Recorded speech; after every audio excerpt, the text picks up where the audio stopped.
It was just another night at the impromptu skate park, where four teenagers practiced their tricks in an underground parking garage. As the night progressed and the clock ticked towards a late hour, the four Canadian boys realized it was time to head home. Upon emerging from the underground parking lot, their night took an unexpected turn.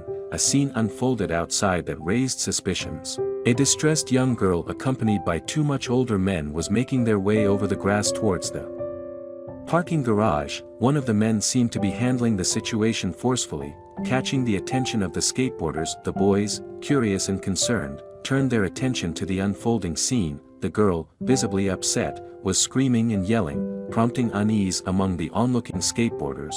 Carson Wright, one of the teenagers, couldn't shake the feeling that something was amiss. Approaching the trio, the boys confronted the two men, seeking an explanation for the situation. The larger of the two men claimed to be the girl's father, suggesting a possible disciplinary issue. Despite the explanation, the boys felt uneasy. The girl didn't ask for help, but her disheveled appearance raised doubts in their minds. As they packed up their skateboards and prepared to head home, the lingering feeling of unease persisted. Although the girl hadn't contradicted the man's claim to be her father, the boys couldn't shake the suspicion that they might have missed something crucial.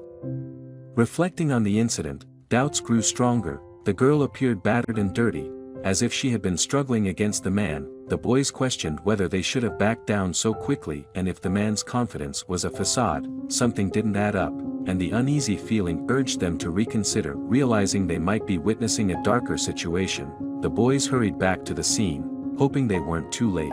They acknowledged the difficulty in confronting such a possibility, with Carson Wright expressing the sentiment. You don't want to really think of the worst in somebody like that. You don't want that situation to be real, so you just brush it off and hope for the best. Upon their return, the trio was nowhere in sight, leaving the boys anxious and determined to figure out where they had gone. The boys meticulously searched inside the underground parking lot, carefully peering between the rows of cars as they walked. The dark shadows provided numerous hiding spots, making it challenging to pinpoint their location. It wasn't until they explored the stairwell that they discovered the disturbing scene they had stumbled upon. Rounding the corner, the boys were taken aback by the shocking sight of the men and the girl in the darkness. Despite the initial instinct to run, they quickly resolved to take action. They couldn't leave the girl to face whatever fate awaited her. Disgusted and frozen by the horrifying actions of the men, Arnold Demenia admitted he was initially unsure of what to do. However, the boys snapped out of their shock, attempting to intervene and separate the men from the girl. The men, furious and thwarted in their actions, tried to leave the situation. The taller man, frustrated, attempted to wash his hands of the situation, while his accomplice followed him. Nemanja recalled being aggressively pushed aside, with a mocking smile from the man, as they tried to leave, unwilling to let the perpetrators escape. The boys gave chase through the streets of Calgary, determined to prevent the men from evading justice. They caught up with them. With nowhere left to run, the taller man turned to confront the teenagers. Desperate, he ripped a skateboard from one of the boys' hands and used it as a makeshift weapon, attempting to fend them off. As the situation escalated, unbeknownst to them, the police were only a few feet away. Before the man could cause serious harm, the police intervened, apprehending the men and ensuring justice was served. Upon returning, the boys found the shaken girl safe and sound, and they all went home, not fully grasping the gratitude the city would feel for their heroic efforts that evening. The ordeal, however, continued as the teens received persistent phone calls, fearful of potential repercussions for their actions. They hesitated to answer. Eventually, they realized they couldn't avoid the consequences forever. Chief Constable Roger Chafin attempted to call them, seeking to express gratitude for their courageous act, initially misunderstanding the purpose of the calls. The boys were pleasantly surprised when they learned about the invitation to the Chief's Award Gala. In recognition of their services to Calgary and the young girl they had saved, the four boys attended the gala. Reflecting on their actions, they emphasized that anyone would have done the same in their shoes. The experience taught them to trust their instincts as much as their skateboards. The narrative concludes by prompting viewers to consider how they would have acted in a similar situation, acknowledging the bravery and courage displayed by the four teens. Next, let's enjoy a story that is similar to this one together. In today's challenging school environment, bullying has become increasingly prevalent. making it harder for students like Melissa to escape its clutches. Recent news stories highlighting the severity of bullying incidents underscore the urgency for action, however. Amidst the disheartening narrative, one mother, Samantha Fleming, took an extraordinary approach to address her daughter's traumatic experience, turning it into a positive force for change. Samantha, a resident of the tranquil community of Chartres in Derby, England, led a relatively ordinary life, caring for her two daughters. Her world took an unexpected turn when Melissa, her third child, was born with microcephaly, a rare medical condition characterized by a smaller-than-average head. This condition often brings various challenges, including potential cognitive and physical impediments. Despite the adversity, Samantha dedicated much of her time to ensuring Melissa's well-being. Melissa's uniqueness, however, made her a target for bullying when she entered school. Microcephaly not only posed intellectual challenges but also subjected Melissa to self-esteem issues, placing her in the crosshairs of unkind peers. In an interview with Derby Telegraph, Samantha shared the profound difficulties her daughter faced, highlighting the additional burdens of a speech impediment, unusual facial features, poor motor skills, and the potential for dwarfism. Navigating the educational landscape proved to be a formidable task for Melissa, who, due to her condition, was placed in special education classes designed to support her growth and development. Yet, the challenges persisted, with bullying casting a dark shadow over Melissa's school experience. Samantha, determined to address the issue head-on, rallied support from the community, leveraging social media, news outlets, and educators to raise awareness about the impact of bullying on her daughter and others facing similar hardships. Samantha's proactive approach transcended the conventional response to bullying incidents. Instead of succumbing to despair, she united various stakeholders in the fight against bullying, seeking not only justice for her daughter but also advocating for all students who endure the torment of bullying. In doing so, Samantha turned a heartbreaking event into a catalyst for positive change, demonstrating the power of one mother's unwavering determination to protect her child and stand up against the pervasive issue of bullying in schools. Melissa's cognitive wiring doesn't align with the typical patterns found in a child's brain. Her unique neurological configuration affects her speech, learning, and even her ability to comprehend. Just 6 months ago, Melissa struggled to string together sentences and phrases due to her disability. In addition to communication challenges, Melissa faced difficulties in hearing and processing spoken words. Contributing to shifts in her behavior, Samantha, Melissa's mother, observed the frustration that ensued when Melissa couldn't effectively express her desires. Despite these hurdles, Melissa was determined not to let her condition hinder her progress. Eager to embrace the world and commence her schooling journey like any other child her age, Melissa adorned her backpack and set out to conquer Cherry Tree Hill Primary School. Starting in kindergarten, however, what should have been a carefree time turned out to be the most challenging phase for Melissa. Signs of distress became evident to Samantha as Melissa returned home discouraged, with her outward appearance undergoing a noticeable transformation. Starting with extremely long hair on her first day, Melissa's locks diminished each day she attended school. Unbeknownst to the teachers, bullies in Melissa's class were systematically snipping away at her hair during class time. Upon discovering this troubling situation, Samantha, acting as any concerned mother would, confronted the school principal. Despite her valiant efforts, the bullying persisted, escalating the issue to unimaginable heights. The once quiet town of Derby, England, found itself thrust into the spotlight, grappling with the painful reality of a child enduring humiliation and torment. Witnessing her daughter's suffering, Samantha's heartache intensified. The imaginative concern for Melissa's well-being weighed heavily on her. Acknowledging the profound emotional impact bullying can have on a child, while Samantha knew Melissa was being targeted, she grappled with the challenge of putting an end to it. Determined not to surrender without a fight, Samantha refused to accept the school staff's assurances. Frustrated by the lack of action, she confronted the teachers, expressing her anger at the inadequate response to her daughter's plight. When initially told that the school would keep an eye out for the issue, Samantha remained dissatisfied. Even explanations about the dangers of using scissors failed to deter the relentless actions of the children targeting Melissa's hair. Samantha's frustration reached its peak when, despite taking her concerns to the head teacher, the problem persisted. the traumatic nature of the situation was exacerbated by Melissa's unique condition. Microcephaly had slowed her hair growth to a rate far below that of her peers. What began as hair halfway down her back was systematically snipped away, leaving Samantha feeling helpless as her pleas for intervention seemed to fall on deaf ears despite Samantha's persistent efforts to address her daughter Melissa's bullying issue. The school remained unresponsive to the distressing situation.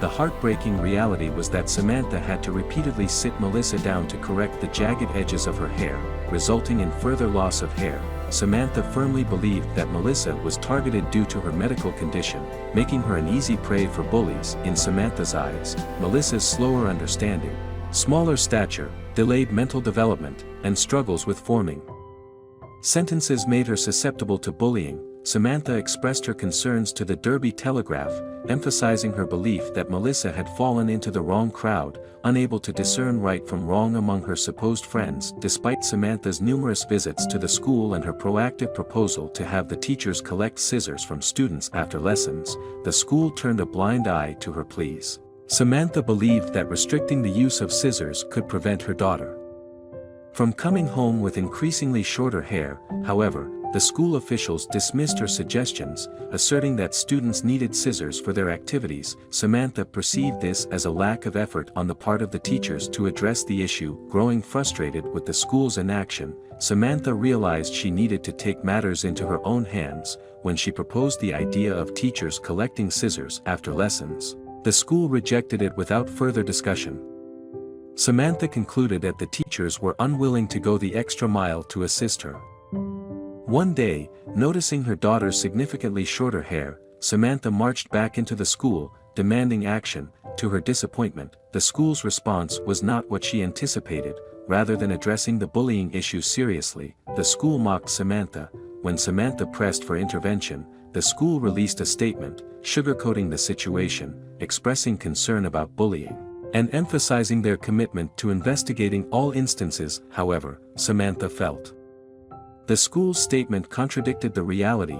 She accused the school of lying about taking control of the situation and was dismayed when they suggested it was the parents' responsibility to prevent bullying. Samantha wanted tangible results, not just lip service. Despite the school's public commitment to addressing bullying, it seemed they were neglecting the specific situation Melissa faced. Samantha felt that Cherry Tree Hill Primary School failed to uphold its promises to provide high-quality education and ensure the safety of the children under their care.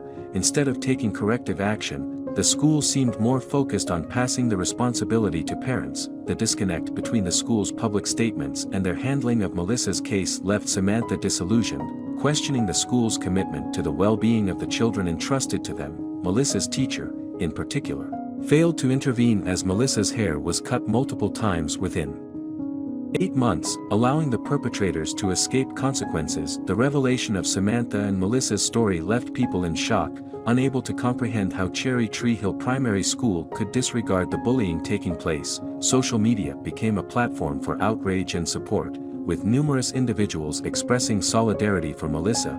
Many shared their personal experiences of childhood bullying and rallied behind Samantha and her daughter. The Derby Telegraph's publication of Samantha's interview ignited a flood of comments on social media, where people provided solutions, expressed anger, and empathized with Melissa's situation. Some proposed drastic measures like shaving the heads of those responsible for cutting Melissa's hair. The sentiment online was overwhelmingly in support of Melissa, criticizing the perceived laziness of the teacher who failed to intervene. While most comments sympathized with Samantha and Melissa, there were dissenting voices. One individual blamed Samantha, suggesting she should have removed Melissa from the class or the school. However, the consensus was that bullying, regardless of the classroom, should never be tolerated. Concerned commenters emphasized the need for guidance and consequences for the students' behavior, advocating for a safer environment for Melissa. The online discourse extended to suggestions of legal action against the school, demands for the expulsion of the bullies, and calls for the teacher's dismissal. The story's impact surpassed Samantha's expectations, drawing attention from people globally who offered support, opinions, and advice. Some encouraged Samantha to pursue legal action against the school, while others passionately advocated for justice, denouncing the school's apparent neglect. Bullying's pervasive nature, both online and offline, prompted reflections on the changing landscape of such behavior. Many recognize that bullying has evolved from a supposed rite of passage into a more malicious and violent phenomenon, with lives and families being torn apart. The story resonated with individuals who shared their own experiences, fostering a collective call to action against bullying. The consensus was that ignoring such incidents perpetuates the cycle and contributes to the suffering of victims like Melissa, whether online commentators or those directly affected. A unified message emerged: the need for accountability and justice for the wrongs done to Melissa. Despite the widespread support, the impact on Melissa was evident. The incident not only resulted in the physical loss of her hair but also took a toll on her self-esteem and confidence.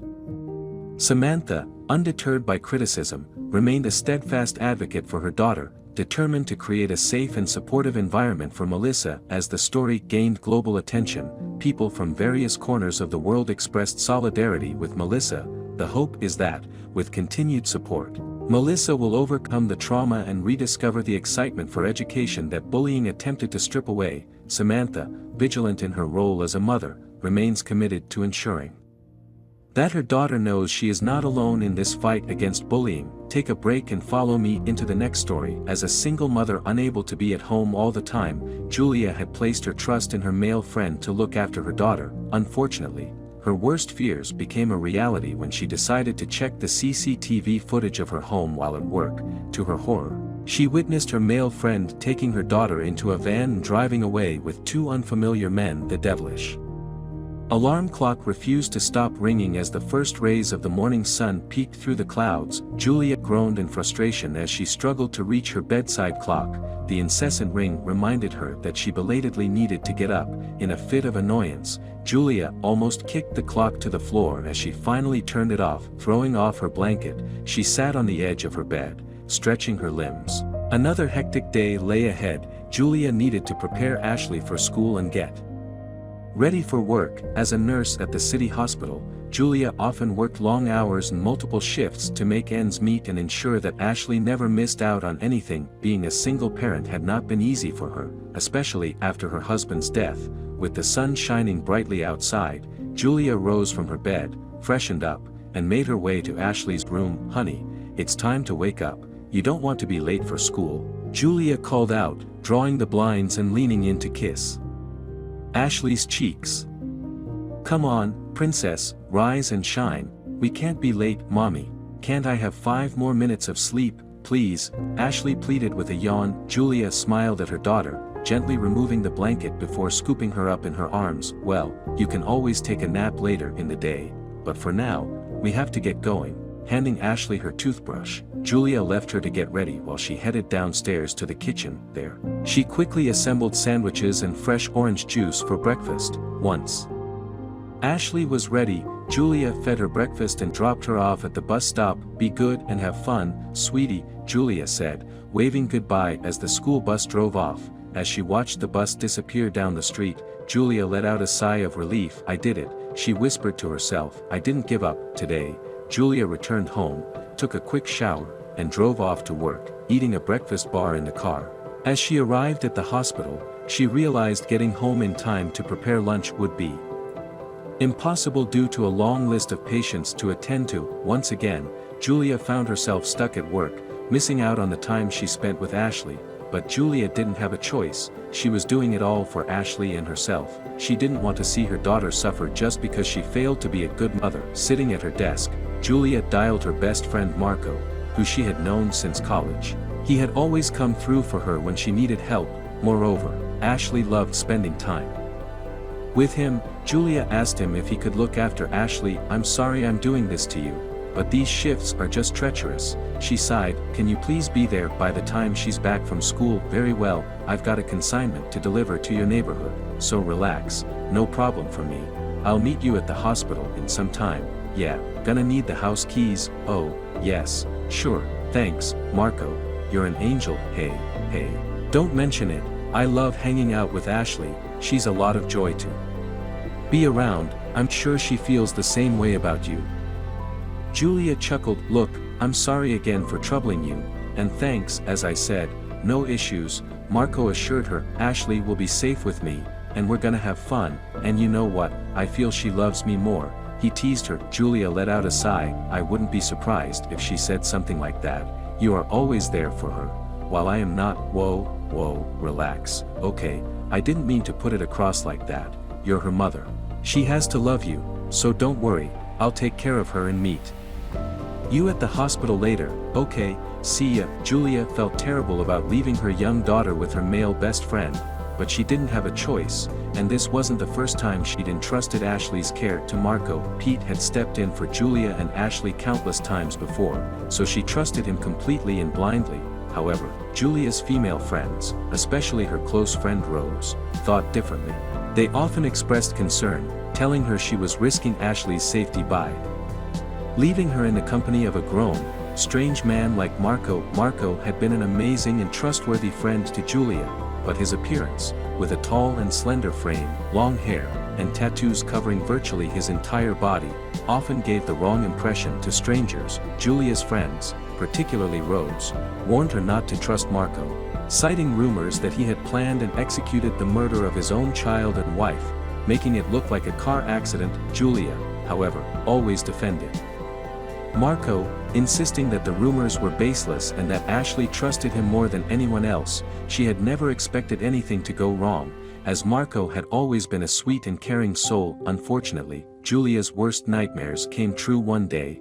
After finishing her shift at the hospital, she was unexpectedly called back due to an emergency case and a shortage of nurses. Julia informed Marco that she would be home later than usual, to which he agreed. However, 2 hours later, Rose called her with shocking news. Rose told Julia that she had brought a cake for Ashley and witnessed Marco taking her into a van with 2 other men, driving away. Julia, still trusting Marco, initially dismissed Rose's words. However, the situation took a horrifying turn when Rose insisted that Ashley was now alone with those men. Panicking, Julia called the police and tried reaching Marco, but he did not answer. She began to tense up, feeling her heart racing. Trusted Marco, but the sudden turn of events made her question everything. Why hadn't he informed her about taking Ashley somewhere? Was Rose right about him being a murderer? In desperation, Julia called Marco repeatedly, but he didn't answer, and soon, his phone was turned off. Panicking, Julia checked the CCTV cameras at her house and was shocked by what she saw. 3 men, including Marco, were driving away with Ashley in a van. Unable to comprehend the situation, Julia cried as she grabbed her belongings and rushed to the parking lot to head home. Tears streamed down her face as she drove as fast as she could, stuck in traffic, with horrifying thoughts plaguing her mind.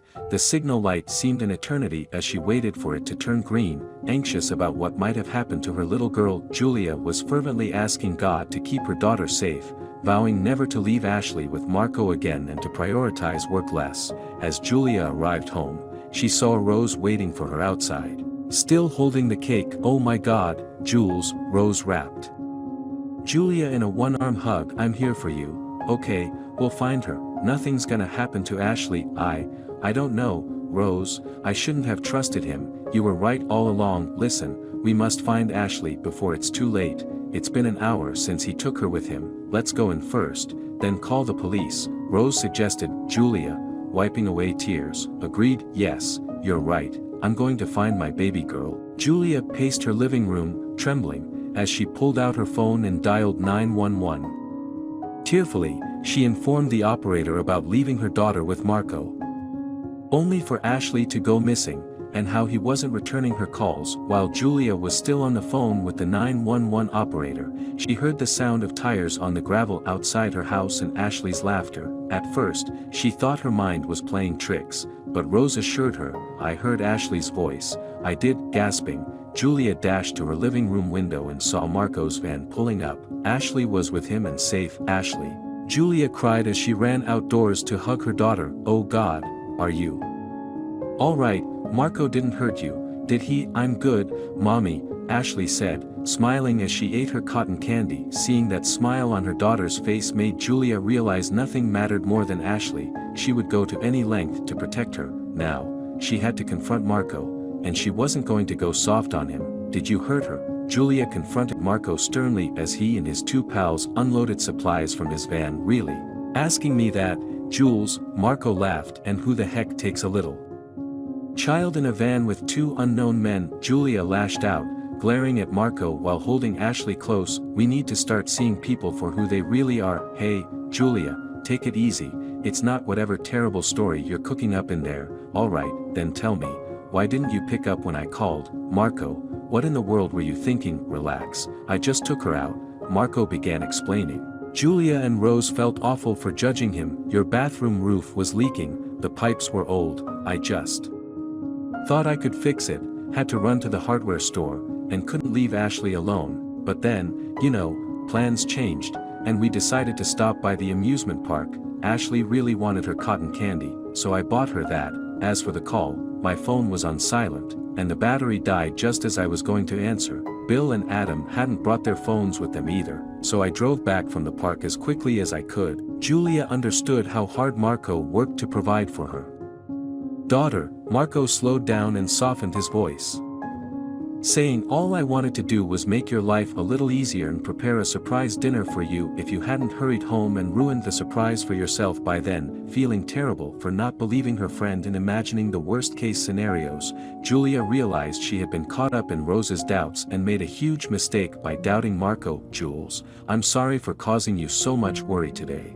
Marco wiped away Julia's tears. I can only imagine what you must have gone through, stupid me, I should have called before taking Ashley out. It won't happen again. Julia forgave him, also apologizing for the misunderstanding, and so did Rose. Once Rose had gone home, Marco offered to make dinner for Julia and Ashley. We've all had a long day, how about we have a good dinner together and relax? Marco suggested. Julia couldn't refuse, profusely apologizing to Marco again as they all sat down to eat. She smiled shyly, telling her daughter, we should never trust the bad things other people say about our loved ones. Rumors are a terrible thing. We need to learn to trust the people we love for their deeds, like we trust Marco. Ashley nodded happily, loving the pizza Marco had made, and Marco and Julia exchanged a fleeting glance, a look of knowing that she would never doubt him again, that she was grateful to have a friend like him, and that he would always be there for her and Ashley. Thank you for joining us on this journey. Don't forget to subscribe and give us a thumbs up so you won't miss any of our next videos. We'll be back with more uplifting and inspiring stories.